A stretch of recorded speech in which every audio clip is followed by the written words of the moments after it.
এই বৃষ্টির ভিতর আমি ভিজে পড়ে বাড়ি আসলাম, কই তুমি আমার জন্য গামছা এগিয়ে দিবে, তা না করে এই বৃষ্টির ভিতর তুমি সাজগোজ করতেছো।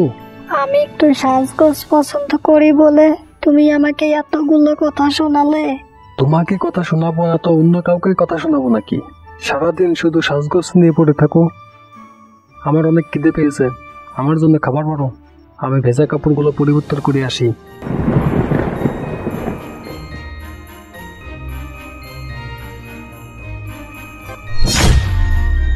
কোন সকালে বের হয়েছো, তাও আবার না খেয়ে, আর এখন তোমার আসার সময় হয়েছে। আগে তোমার ভেজা কাপড়গুলো পরিবর্তন করে আসো, আমি তোমার জন্য খাবার বাড়তাছি।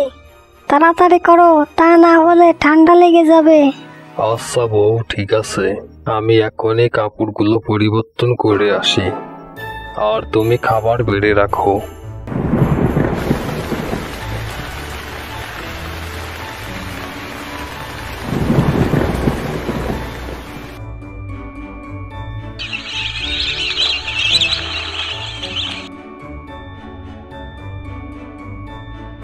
ওগো, এই বছর ধানের ফলন কেমন হওয়ার সম্ভাবনা রয়েছে? কি আর বলবো বউ, আমার চাষের পদ্ধতি সম্পর্কে তো তুমি ভালো করেই জানো।